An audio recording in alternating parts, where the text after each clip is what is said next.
अगर हम किसी भी देश की सभ्यता, संस्कृति और उसके वर्तमान स्वरूप को करीब से समझना चाहते हैं, तो हमें उसके इतिहास को जानना होगा।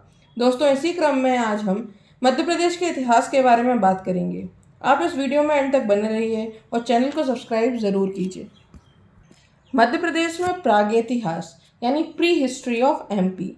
अगर मैं इसकी बात करूं तो मेरा कहना ये होगा कि हम यहाँ पर मध्य प्रदेश के उस इतिहास की बात कर रहे हैं जब खुद मध्य प्रदेश भी अपने मूल स्वरूप में नहीं आया था। तो यह वह काल है जब मनुष्य ने पत्थरों के ही उपकरण बनाए, औजार बनाए। अब उसके पास ना कोई लोहा था ना कोई और कुछ भी था। उसने पत्थरों के ही उपकरण और औजार निर्मित किए और खाना बदोश जिंदगी गुजारता रहा। खाना बदोश जिंदगी से है मतलब खाने की तलाश में एक जगह से दूसरी जगह घूमता रहा। इस काल में पाषाण के साथ साथ तांबा धातु का भी प्रयोग मानव करने लगा था। यानी कि इनिशियल लेवल पर, शुरुआती तौर पर मध्य प्रदेश ने पत्थरों के औजार बनाना चालू किए और तांबे का भी प्रयोग वो बाद में करने लगा था। इस प्रकार प्रागैतिहास को दो भागों में हम बांट सकते हैं। जिसे हम बोल सकते हैं पाषाण काल, जो कि बहुत शुरुआती काल था, जिसमें सिर्फ पत्थरों के औजार निर्मित किए गए, और दूसरा जो काल था उसे बोला जाता है ताम्र पाषाण। अगर ताम्र पाषाण की बात करूं तो पाषाण मतलब होता है पत्थर। तो यहाँ पर हम नॉर्मली अगर एक साधारण भाषा में बात करें तो प्रागैतिहास युग जो है वो पाषाण काल और ताम्र पाषाण काल दो में विभाजित हुआ, जिसमें से कि पाषाण यानी कि पूरा पत्थर का हुआ और ताम्र पाषाण यानी तांबा और पत्थर मिक्स हुआ। तो यहाँ पर इस तरीके से ये दो में डिवाइड हो गया। अब मैं पत्थर की अगर बात करूँ यानी पाषाण काल की बात करूँ तो वह 40 लाख ईसा पूर्व से लेकर 4000 ईसा पूर्व तक रहा। अब पाषाण काल को अगर देखा जाए तो हम जनरली देखते हैं हर चीज़ को डिवाइड करते हैं। जैसे कि अगर हम प्रेजेंट टेंस को भी देखें तो उसके भी हमने 4 पार्ट्स कर दिए हैं।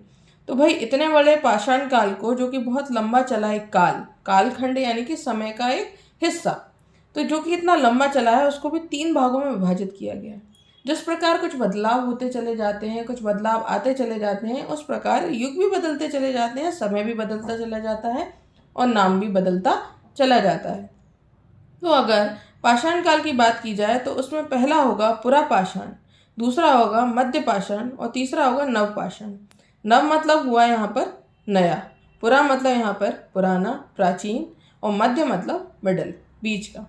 तो अगर हम बात करें पुरा पाषाण काल यानी कि पैलियोलिथिक एज की, तो पैलियोलिथिक एज जो कि पुरा पाषाण काल है वो 40 लाख ईसा पूर्व से 10,000 ईसा पूर्व तक चला है।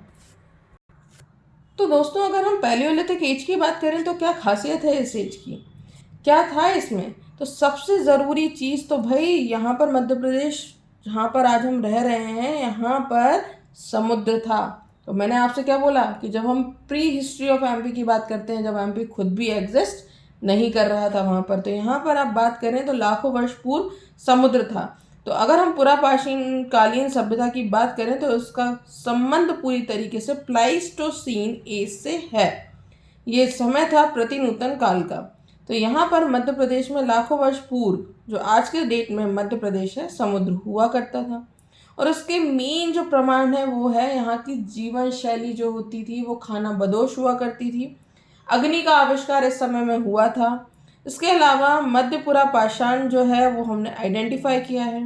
कई सारी रॉक पेंटिंग्स हैं, रॉक पेंटिंग से बहुत कुछ पता चला है। और कई सारे पाषाण के यानी पत्थरों के उपकरण जो हैं वो इसी एज के मिले हुए हैं। तो ऐसे हम आइडेंटिफाई कर सकते हैं कि इस समय क्या रहा होगा।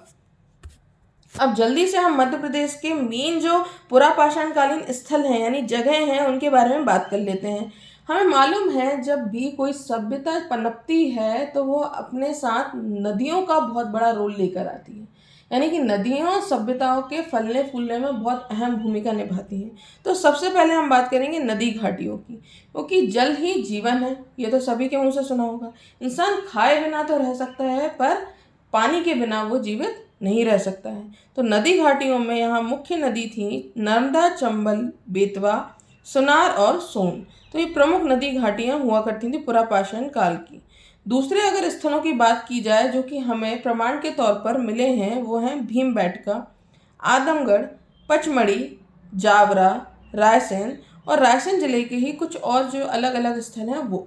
तो ये सब जो है वो हमें प्रमाण देते हैं पुरापाषाण काल का, पैलियोलिथिक एज का। दोस्तों इसमें सबसे इम्पोर्टेंट फैक्ट जो है वो है नर्मदा शीश। नर्मदा शीश को हम नर्मदा शीश है क्या? नर्मदा शीश है मानव कंकाल। जी हाँ, मानव कंकाल का नाम जो है उसका नामकरण किया गया है नर्मदा शीश। ये मिली कहाँ से? ये नर्मदा घाटी से मिली है, जो कि हथनौरा, सीहोर जिले के हथनौरा ग्राम से हमें प्राप्त हुई है। ये मानव कंकाल का नामकरण नर्मदा शीश के नाम से किया गया। अब बात की जाए इस नर्मदा शीश जीवाश्म की, तो ताज्जुब की बात तो ये है कि अरुण सोनकिया द्वारा प्राप्त है ये जीवाश्म, जिसको भारत का सबसे प्राचीन उपलब्ध जीवाश्म माना गया है।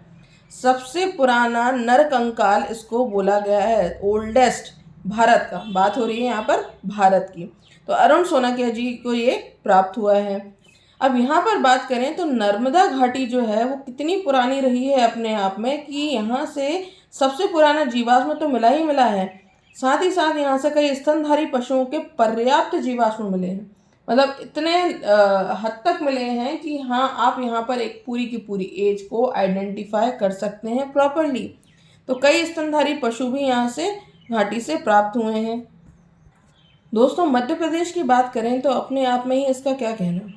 अब यहाँ पर दूसरी ही चीज़ ले लीजिए, जैसा कि मैंने नर्मदा शीश के बारे में बात की, दूसरी हम बात करते हैं डिकिंसोनिया के बारे में। डिकिंसोनिया के बारे में माना जा रहा है कि यह जंतु सबसे प्राचीन जंतु है। अब तक जितने भी जंतु प्राप्त हुए हैं उनमें सबसे प्राचीन जंतु डिकिंसोनिया को माना जा रहा है, जो कि भीमबेटका के ही शैलाश्रयों से प्राप्त हुआ है। इस जंतु के अवशेष जो है वो हाल ही में फरवरी 2021 में ही मिले हैं, जिससे ज़्यादा समय भी नहीं हुआ है। साथ ही साथ अगर हम बात करें भीमबेटका की, जो कि जिला रायसेन में आती है, उसे खोजा गया है बाकणकर जी के द्वारा। भीमबेटका के शैलाश्रयों की बात करें या गुफाओं की बात करें तो बाकणकर जी ने इसकी खोज की है। भोपाल से 40 किलोमीटर दूर भीमबेटका में ऊंचे ऊंचे पत्थर के टीलों के मध्य लगभग 500 गुफाएं हैं। ये तो बात हुई यहाँ पर जीवाश्म की, नरकंकाल की, यहाँ से प्राप्त जंतु की, इसके अलावा यहाँ से प्राप्त गुफाओं की। अगर बात करें कि पुरा पाषाणकालीन कौन कौन से औजार प्राप्त हुए हैं, तो यहाँ पर क्वार्ट्जाइट से निर्मित बिना बेंट के औजार प्राप्त हुए हैं। चॉपिंग प्राप्त हुई है यहाँ से, चॉपर चॉपिंग। इसके अलावा हस्त कुठार वगैरह कई सारी चीज़ें जो हैं वो यहाँ से प्राप्त हुई हैं। अब बात करते हैं दूसरे स्थल की, जिसका नाम है महादेव पिपरिया, जो कि होशंगाबाद जिले में आता है। जब बात करें यहाँ की, तो यहाँ से HD शाकलिया और सुपेकर जी ने लगभग 860 उपकरण प्राप्त किए। कितने? 860, 860। इसके अलावा अगर दूसरी ही तरफ भेड़ा घाट यानी जिला जबलपुर में जो आता है भेड़ा घाट, सभी जानते हैं भेड़ा घाट के बारे में, उसकी बात की जाए तो यहाँ पर जो कि नर्मदा और सरस्वती का संगम है, यहाँ पर भी फ्लेक्स उपकरण जो कि जलधारा से घिसे हैं प्राप्त हुए हैं। अगर दूसरी ही बात की जाए तो भूतरा, जो कि नरसिंहपुर के पास नर्मदा घाटी में स्थित है, यहाँ पर सबसे प्राचीन औजार मिले हैं। और इसके अलावा पनार पानी स्थित मामा भांजा शैलाश्रय, जो कि पचमढ़ी में है, उसमें 29 चित्र हैं, जो कि पुरा पाषाण काल का साक्षात्कार करता है। पुरा पाषाण काल यानी पैलियोलिथिक एज के बारे में हमको बताता है। दूसरी तरफ हम बात करते हैं मध्य पाषाण काल यानी कि मैक्रोलिथिक एज की। मैक्रोलिथिक एज के प्रमुख लक्षण क्या हैं? इसके प्रमुख लक्षण ये हैं कि जहाँ पर हम एक तरफ वहाँ पर खाना बदोश प्रजाति को देख रहे थे, जो कि हर जगह खाने की तलाश में भटक रहे थे, वहीं दूसरी ओर यहाँ पर पशुपालन प्रारंभ हो चुका था। तो मध्य पाषाण काल के आते आते पशुपालन की शुरुआत हो चुकी थी और छोटे छोटे पाषाण के उपकरण के प्रयोग भी चालू हो गए थे। अब इसमें अलग क्या है? इसमें अलग ये है कि पहले जो उपकरण हुआ करते थे वो बहुत ही रॉ हुआ करते थे, और ये उपकरण जो हैं वो पूरी तरीके से सूक्ष्म यानी छोटे छोटे इस्तेमाल होने लगे थे। भारत में सबसे पहले अगर हम बात करें मध्य पाषाण काल के साक्ष्यों की, तो वो विंध्य क्षेत्र से ही प्राप्त हुआ है, जिसकी खोज CL कार्लाइल ने की। इस एज का नाम माइक्रोलिथिक एज है ही इसलिए क्योंकि इस एज की प्रमुख खासियत छोटे छोटे लघु जिसे हम हिंदी में बोलते हैं उपकरण हुआ करते थे। अगर हम बात करें आदमगढ़ की, जो कि जिला होशंगाबाद में आता है, तो यहाँ पर भारत के प्रमुख मध्य पाषाणकालीन स्थलों में से एक इसको माना जाता है। क्यों? क्योंकि यहाँ की कुछ विशेषताएं हैं। उन विशेषताओं में है गुफा में पाया जाने वाला शैलचित्र, जो कि प्रागैतिहासिक काल का है। यहाँ पर आर.बी. जोशी जी ने 1964 में 1964 में करीबन 25,000 पाषाण के छोटे छोटे उपकरण खोजे, पत्थर के छोटे छोटे उपकरण खोजे। और अगर बात की जाए तो मध्य प्रदेश में पशुपालन का पहला साक्ष्य भी आदमगढ़ से ही मिला है। अगर हम बात करें तो मानव शव के साथ, यानी कि इंसान तो मालूम है कि एक सभ्यता है कि इंसान को दफनाया जाता है, पर इंसान के साथ श्वान को, कुत्ते को दफनाने के भी साक्ष्य जो हैं वो इस एज में मिले हैं, और वो भी आदमगढ़ से मिले हैं। तो पहले हमें जो साक्ष्य मिले हैं वो यहीं से मिले। तो इन सब में जो प्रमुख प्रश्न बनता है वो सबसे पहला तो यही बनता है कि पहली चीज़ कहाँ से मिली, पहले साक्ष्य कहाँ से मिले। पर एक जो प्रमुख प्रश्न बनने वाला है वो यही बनने वाला है कि भारत में मानव उपस्थिति का पहला साक्ष्य जो मिला है वो हथनोरा से मिला है, जिला सीहोर से।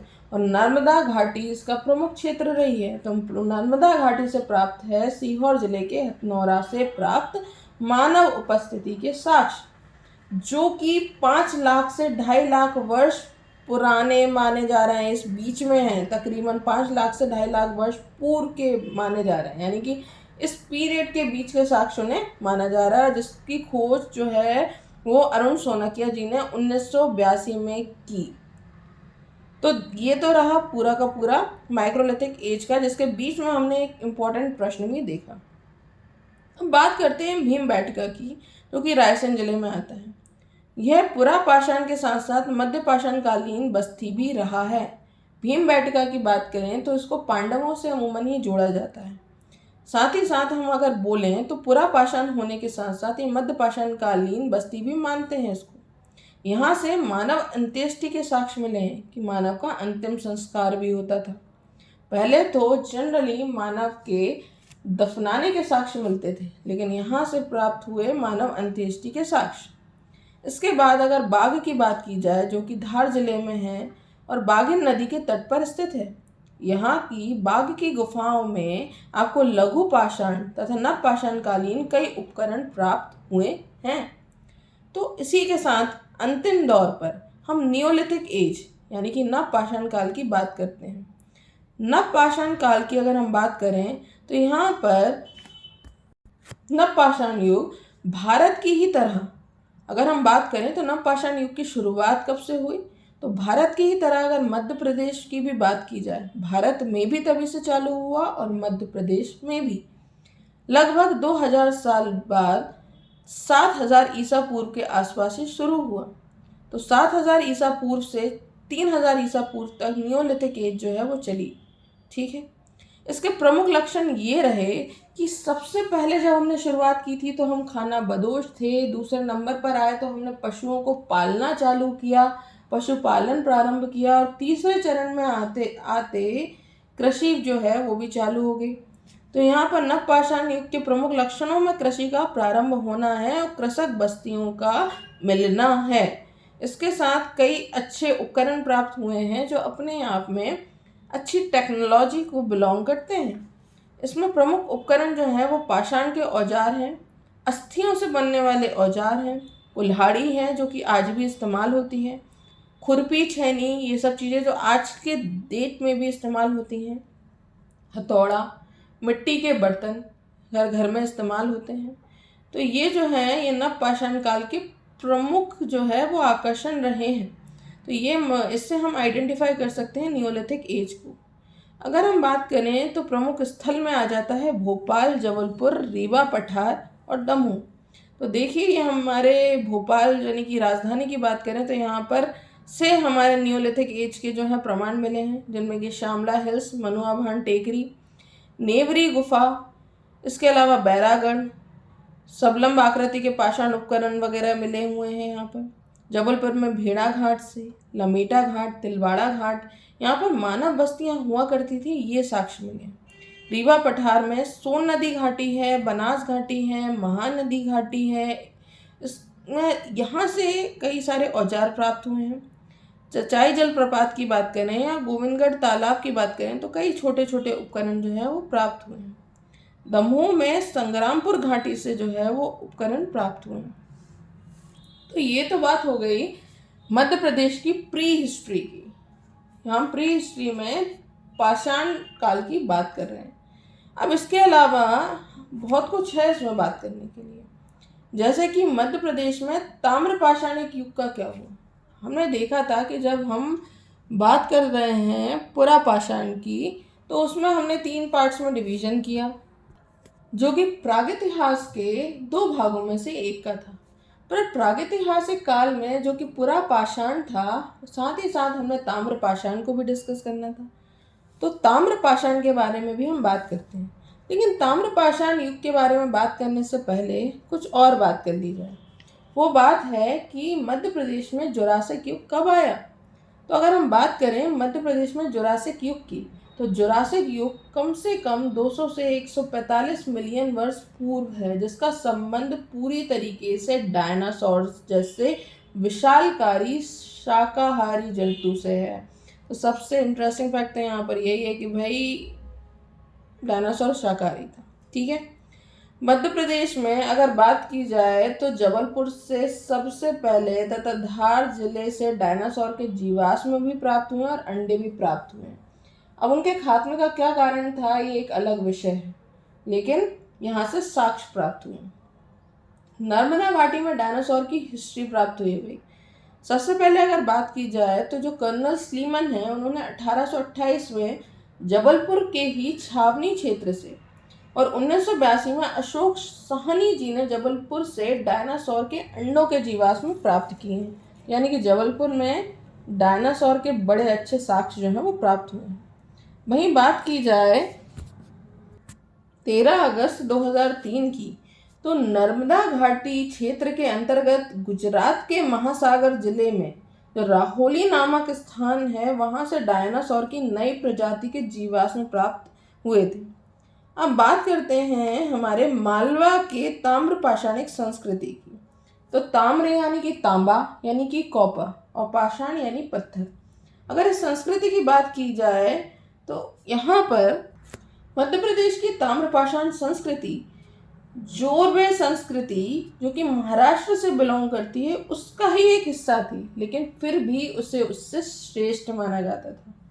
वहीं पर मालवा में अगर वृषभ की मूर्तियों की बात की जाए तो वो पर्याप्त मिली हुई हैं। वृषभ यानी कि हम बात करें नंदी की, वृषभ की बात करें तो सांड को हम जैसे हिंदी में बोलते हैं, तो वृषभ की मूर्तियां जो है वो पर्याप्त तौर पर प्राप्त हुई हैं मालवा में। वहीं पर बात करी जाए HD साकलिया जी और VS बाकणकर जी की, तो वो मालवा कल्चर को प्रकाश में लाए कि कैसे मालवा एक अपने आप में डिफरेंट कल्चर है और इसका प्रमुख स्थल जो है वो कायथा माना गया और इसकी खोज 1964 में की BS बाकणकर जी ने।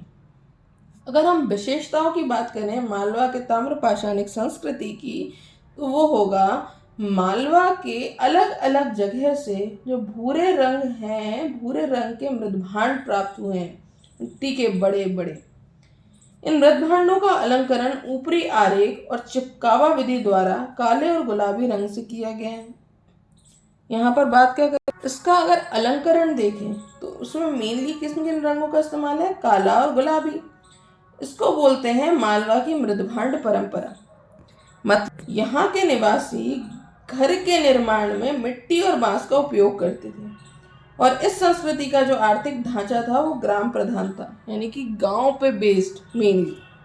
इसके अलावा कायथा, एरन, नब्दा टोली, अवरा, डांगवाला, नागदा, आज़ाद नगर, खेड़ी नामा, जबलपुर और डोंगरिया, ये सारे स्थल भी ताम्र पाषाण युग का साक्ष्य अपने आप में समेटे हुए हैं। इसी के साथ हमने मध्य प्रदेश के प्री हिस्ट्री को जाना।